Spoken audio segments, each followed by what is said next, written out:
Audio 13। पुस्तक केचुआ खाद वर्मी कल्चर संदर्शिका। Vermicomposting manual. लेखक रत्नात्मक प्रकोष्ठ शांतिकुंज। पेज 70। चैप्टर 9 अध्याय 9 वर्मी कंपोस्ट का उपयोग। शीर्षक वर्मी कंपोस्ट के प्रयोग का पौधे पर प्रभाव। वर्मी कंपोस्ट का पौधे पर किसी भी प्रकार के उर्वरक या खाद की अपेक्षाकृत बहुत अच्छा प्रभाव होता है। वर्मी कंपोस्ट के उपयोग से सब्जियों, फलों व सजावट के लिए उगाए जाने वाली बहुत सारी प्रजातियों के पौधों में बीज का जमाव अपेक्षा बहुत तेजी से होता है। ऐसा पत्ता गोभी, शिमला मिर्च, खीरा, ककड़ी, चुकंदर, टमाटर, मूली, गेंदा एवं मटर पर किए गए प्रयोगों से पाया गया है। जल्दी जमाव के साथ साथ पौध सीडलिंग की बढ़वार भी अच्छी पाई गई। Edward and Burrows 1985। Vermicompost का प्रयोग जब पौध अभिवर्धन प्लांट प्रोपोगेशन में किया गया तो इससे जड़ों के निकलने, उनकी लंबाई, उनके बायोमास तथा जड़ प्रस्फुटन प्रतिशत में वृद्धि पाई गई। ग्रेपेली आदि 1985। बड़े पौधों में इसका हार्मोन्स जैसा प्रभाव पाया गया है और इससे तने की लंबाई, पौधे का बौनापन, वानस्पतिक बढ़वार की अवधि, पत्तियों का क्षेत्र अभिवर्धन, फोटोसिंथेसिस रेट, पुष्पीकरण एवं फलीकरण जैसी महत्वपूर्ण क्रियाओं पर प्रभाव पाया गया है। तोमती एवं उनके सहयोगियों 1988 ने अपने शोध प्रयोगों से पेचुनिया के पौधों में तने की लंबाई में वृद्धि, कोलेटस के पौधों में बौनापन तथा क्राइसैंथेमम व बोगनविलिया में पुष्पीकरण में अभिवृद्धि पाई। प्रयोगात्मक शोधों में यह भी पाया गया है कि वर्मी कंपोस्ट का उपयोग पौधों की नाइट्रेट रिडक्टेज एक्टिविटी को बढ़ा देता है। वर्मी कंपोस्ट भूमि सुधारक का कार्य भी करता है। अतः भूमि की भौतिक दशा में सुधार तथा हार्मोनिकल इफेक्ट के कारण जड़ों का गुच्छक रूप में स्थापन तथा उनमें विभिन्न प्रकार के लाभकारी बैक्टीरिया, एक्टिनोमाइसीटीज, फंजाई की उपस्थिति आदि सभी घटकों का सम्मिलित प्रभाव यह होता है कि पौधों की बढ़वार, स्वास्थ्य व पुष्पीकरण अच्छा होता है। वर्मी कंपोस्ट को जब केसिंग लेयर के रूप में प्रयोग किया गया तो बटन मशरूम में कैनोफर फॉर्मेशन बढ़ गया। तोमती आदि 1988। इसके प्रयोग से ओइस्टर मशरूम की उपज में भी वृद्धि पाई गई है। वर्मी कंपोस्ट का प्रयोग पौधों के आर्थिक दृष्टि से महत्वपूर्ण भागों में हैवी मेटल्स व नाइट्रेट्स के अंश को घटाने के लिए भी उपयोगी समझा जाता है।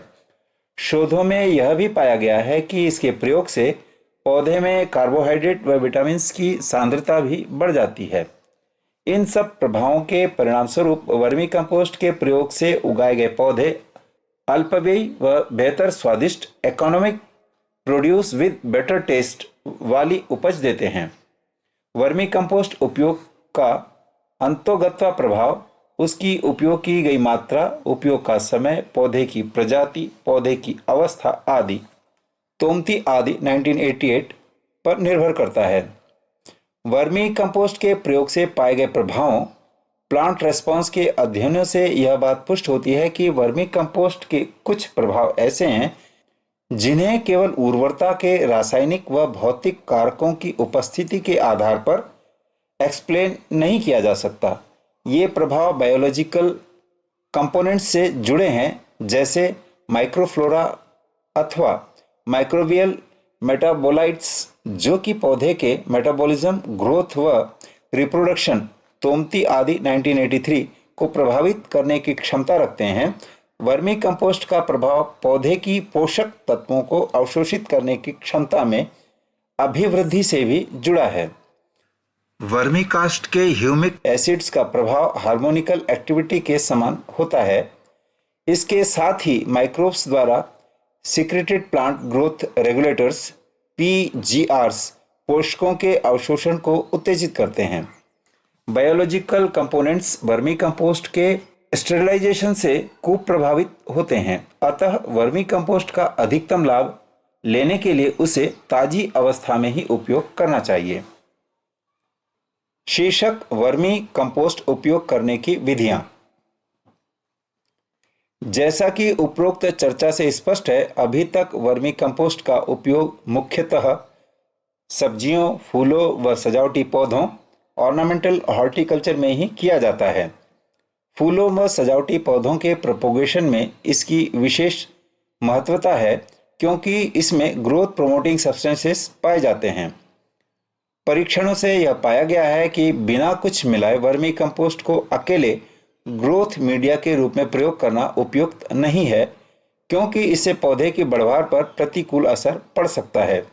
अतः यदि वर्मी कंपोस्ट को फार्मयार्ड मैन्योर, अन्य विधि से तैयार कंपोस्ट अथवा अन्य किसी ग्रोथ माध्यम के साथ मिक्स करके दिया जाता है तो अधिक अच्छा ग्रोथ मीडिया तैयार होता है। अतः गमलों में छोटे पौधों के लिए 10 से 30 भाग ही वर्मी कंपोस्ट का रहना चाहिए। यह पाया गया है कि यदि ग्रोथ मीडिया मिक्सचर में केवल 5% वर्मी कंपोस्ट भी है तो भी यह पौधों की ग्रोथ में सिग्निफिकेंट सुधार ला देता है।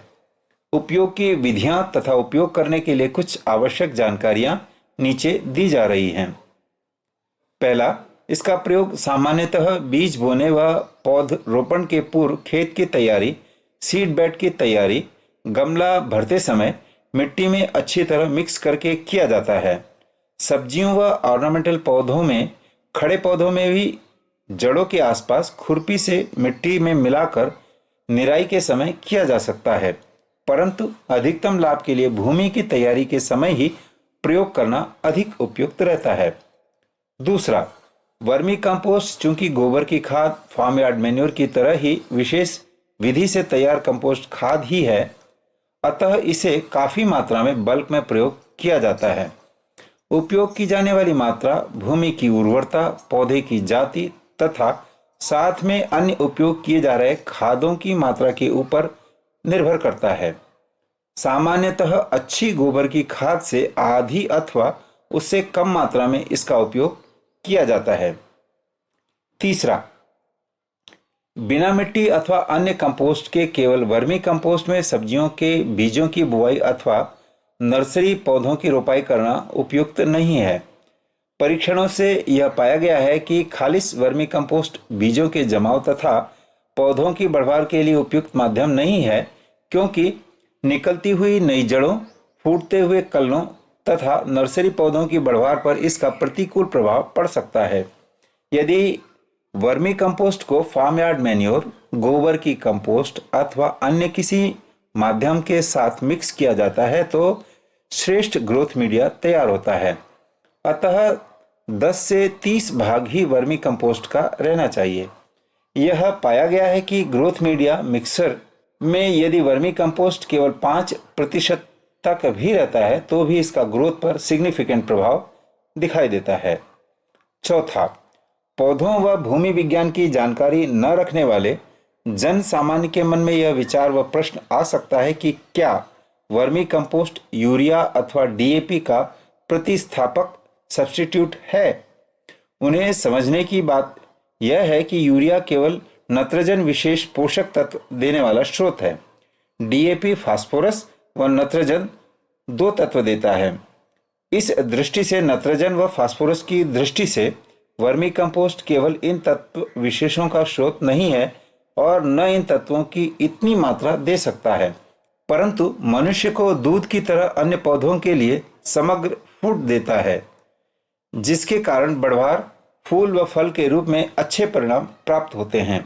यह केवल मुख्य पोषक तत्व मैक्रोन्यूट्रिएंट नत्रजन, फास्फोरस, पोटाश ही नहीं बल्कि सूक्ष्म तत्वों ट्रेस एलिमेंट्स जो कि ग्रोथ के लिए बहुत महत्वपूर्ण है की आपूर्ति करता है। इसमें ह्यूमिक एसिड्स व ग्रोथ प्रोमोटिंग सब्सटेंसेस का बाहुल्य रहता है। इन सब कारकों का मिलाजुला प्रभाव ही यह होता है कि फसल उत्पाद अल्पव्ययी, मात्रा में अधिक तथा खाने में स्वादिष्ट व प्रदूषण रहित होता है। वर्मी कंपोस्ट के साथ यूरिया, डीएपी अथवा पोटाश का प्रयोग भी आवश्यकता अनुसार किया जा सकता है। वर्मी कंपोस्ट को उपयोग करने की विधियों का संक्षिप्त विवरण नीचे दिया जा रहा है। गमलों में प्रयोग। गमलों की मिट्टी तैयार करने के लिए 10 से 30 भाग वर्मी कंपोस्ट को मिट्टी के साथ अच्छी तरह मिला लेना चाहिए और इस मिट्टी में गमले भरकर तैयार कर लेने चाहिए। वर्मी कंपोस्ट मिली मिट्टी को अधिक समय खुला धूप में नहीं छोड़ना चाहिए। मिट्टी व वर्मी कंपोस्ट मिलाने का कार्य भी पक्के फर्श अथवा प्लास्टिक शीट पर यदि छायादार स्थान में किया जाए तो अच्छा है। गमलों में पौधे लगाकर हल्का पानी दे देना चाहिए। पौधारोपण व पानी देने का कार्य सदैव सायंकाल ही करना चाहिए। 30 से 40 दिन बाद पुनः आवश्यकतानुसार वर्मी कंपोस्ट का प्रयोग हल्की गुड़ाई के साथ किया जा सकता है। खड़े पौधों में प्रयोग के लिए पौधों के चारों ओर 2 इंच से 3 इंच गहरा वृत्ताकार गड्ढा बनाकर वह इसमें वर्मी कंपोस्ट भर दें। गड्ढा बनाते समय ध्यान रखें कि पौधों की जड़ों को हानि न पहुंचे। तत्पश्चात कंपोस्ट को गमले की मिट्टी से ढक दें तथा पानी दे दें। Seed bed.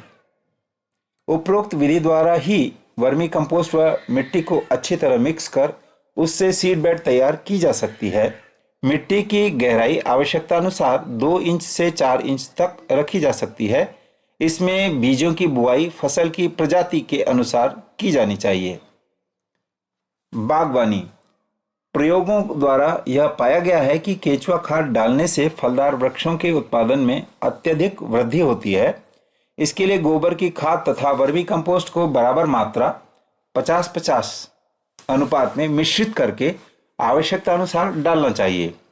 मिश्रण की मात्रा पौधे की आयु तथा आकार के अनुसार निश्चित करके डाली जाती है। पौधे के चारों ओर 6 इंच से 12 इंच गहरा वृत्ताकार चक्र बनाकर इसमें केंचुआ खाद व गोबर व फार्म यार्ड मैन्योर का मिक्सर भर दें। इसके ऊपर मिट्टी की सतह बनाकर कार्बनिक अपघटनशील बायोलॉजिकल डिग्रेडेबल पदार्थों को जैसे सूखी सड़ी गली पत्तियां, भूसे आदि से ढक दें, मल्चिंग कर दें तथा पानी दे दें। प्रत्येक 1.5-2 माह में अथवा सुविधानुसार यह प्रक्रिया दोहराएं।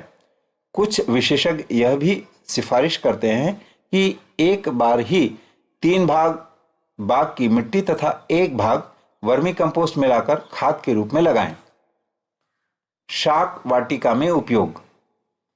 घरों में शाक वाटिका में उपयुक्त विधि अनुसार उपर्युक्त उल्लिखित किसी भी विधि अनुसार छोटे स्तर पर फूल व शाक सब्जियां उगाने के लिए वर्मी कंपोस्ट का उपयोग किया जा सकता है।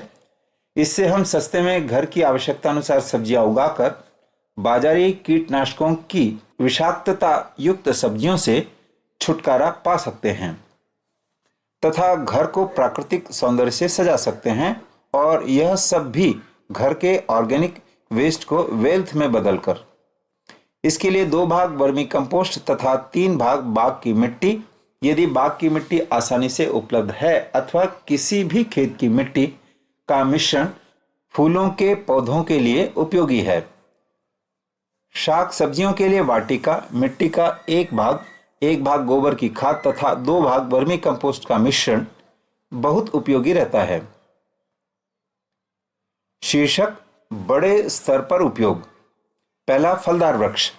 परिपक्व बड़े पेड़ के चारों ओर प्रति पेड़ 5 किलो वर्मी कंपोस्ट मिट्टी में सीधे डालें एवं इसके बाद उतना ही ताजा गोबर एवं जैविक पदार्थ डालकर सिंचाई कर दें तथा नमी बनाए रखें।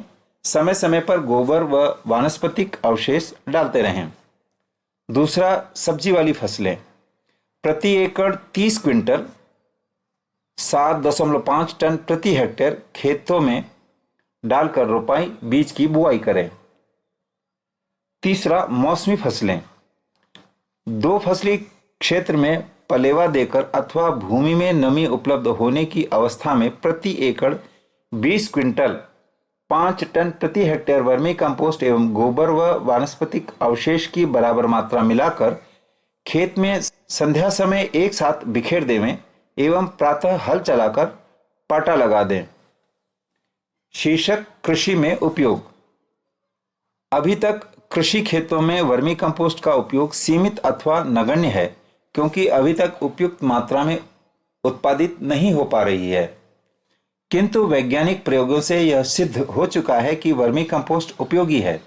यदि इतनी मात्रा में वर्मी कंपोस्ट उपलब्ध हो कि फसल की नाइट्रोजन, फास्फोरस व पोटाश की पूरी मात्रा इससे दी जा सके तो रासायनिक उर्वरकों का पूर्णतया रिप्लेसमेंट किया जा सकता है, परंतु यह स्थिति धीरे धीरे ही आ पाएगी।